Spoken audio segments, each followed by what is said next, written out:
Bonjour à tous, je suis ravie d'avoir l'opportunité de répondre à vos questions aujourd'hui.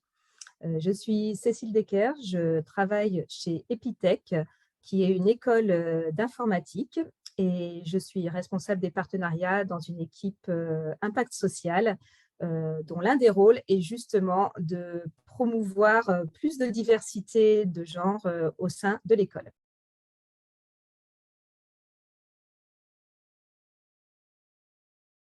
Aujourd'hui, on est très, très loin de l'égalité. Dans les métiers techniques du numérique, les femmes ne représentent que 15% des effectifs, donc c'est beaucoup trop peu. Et pourquoi c'est important? Parce que les entreprises, le numérique a besoin des femmes également.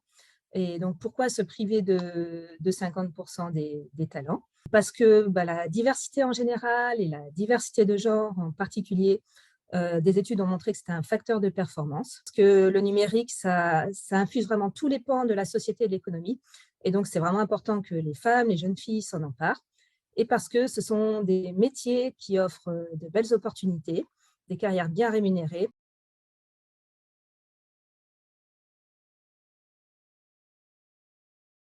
76% des lycéens et lycéennes considèrent que ce sont des métiers masculins. Donc, voilà, cette image de métier masculin est largement partagée par toute la société. C'est vraiment un problème de société. Il y a une croyance que les jeunes filles seraient moins intéressées par ces métiers-là. Il y a aussi une crainte très partagée par 89% des lycéens et 87% de leurs parents qui pensent que les femmes sont désavantagées lorsqu'elles travaillent dans ce secteur, en termes notamment de salaire et d'évolution professionnelle. Donc, 75% des lycéennes que l'on a interrogées au cours de cette étude considèrent que ce métier va être ennuyeux, va être solitaire, va être complexe, beaucoup plus que, là encore, leurs camarades garçons. Et en fait, on se rend compte qu'il y a un vrai manque de connaissances, de projection de ces métiers, et que les lycéens vont être beaucoup plus exposés à un discours positif sur les écoles d'informatique, sur les études en école d'informatique, un discours beaucoup plus positif que pour les lycéennes. On va voir également qu'il y a un manque de confiance des lycéennes dans leur propre capacité à réussir dans ces filières. Et là encore, ce sont des stéréotypes qu'il est nécessaire de déconstruire parce que le constat est partagé que ce sont des métiers qui offrent de vraies opportunités, des carrières bien rémunérées. Et là, les lycéennes comme les lycéens sont d'accord là-dessus et considèrent que ce sont des métiers d'avenir qui permettent également d'agir sur les grands enjeux de la société d'aujourd'hui et du monde d'aujourd'hui.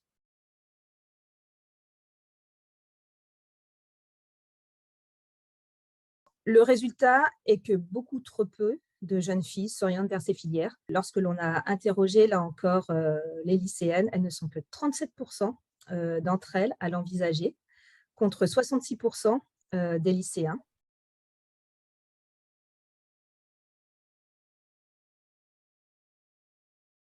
Alors, quand on leur a posé la question, euh, qui parmi votre entourage a le plus d'influence pour vos choix d'orientation, les parents sont cités en numéro un. Euh, les lycéens et les lycéennes leur font confiance à 37%. Et ce chiffre est plus important et beaucoup plus cité que les salons, les portes ouvertes des différentes écoles, universités, qui elles sont citées à 21%. Puis les professeurs, qui ne sont cités que par 17% des lycéens et des lycéennes. Et enfin, les conseillers d'orientation à 16%.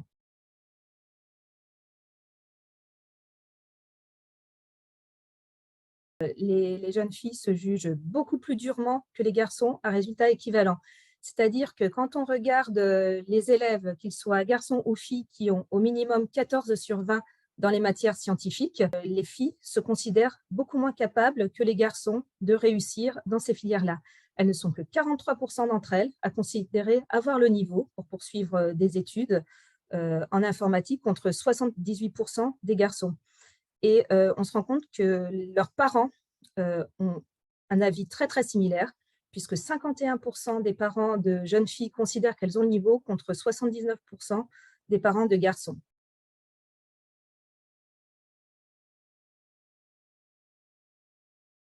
Alors, là aussi, c'est une croyance qui est très souvent partagée. Elles sont beaucoup moins nombreuses dans les écoles d'informatique, mais c'est normal, ça les intéresse beaucoup moins. Or, ce n'est pas la réponse que l'on a eue lorsque on les a interviewées, puisqu'elles sont majoritairement intéressées par les matières scientifiques, pour 54% d'entre elles, et par l'informatique et par le numérique pour 56% d'entre elles. Alors, certes, pour les garçons, ce chiffre monte à 80%, mais voilà, entre 56% et 80%, on ne devrait pas se retrouver avec un rapport de 1 à 10 ensuite dans les écoles d'informatique.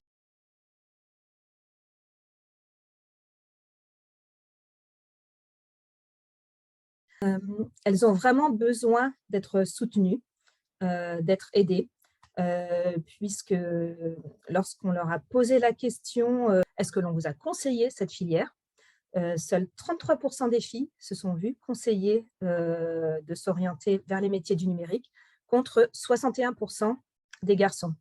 Donc là encore, ça va être très difficile pour elles si elles doivent faire ce choix seules, sans être confortées, sans être soutenues. Oui, alors pour mieux faire connaître les métiers, elles ont également besoin de ce qu'on appelle des rôles modèles, c'est-à-dire des exemples d'étudiantes ou de femmes professionnelles qui travaillent, qui évoluent dans ce secteur pour pouvoir se projeter.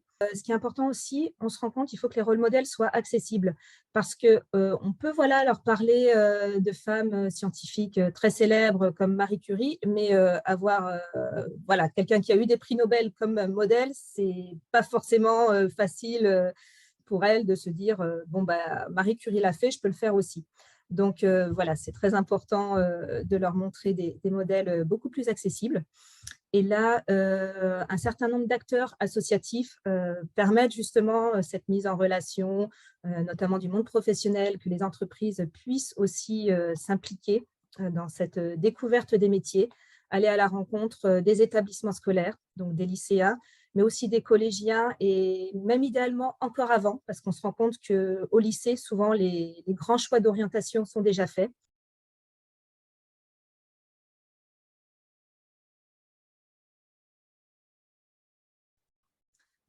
Alors, le conseil, c'est de nombreuses associations organisent des activités, viennent à la rencontre des établissements scolaires, mais si ce n'est pas votre cas et que vous avez envie de découvrir ce qu'est le code, ce qu'est le numérique, il ne faut pas rester seul. Il ne faut pas hésiter à aller à la rencontre de ces différents acteurs. Si vous êtes intéressé par ce secteur, si vous avez envie d'approfondir, il ne faut vraiment pas hésiter à aller plus loin, à vous renseigner et foncer parce que là encore, les entreprises ont besoin de vous et vous accueilleront à bras ouverts. Et peut-être aussi un dernier conseil, tout ne se joue pas lors de la première année d'études, lors de la première orientation.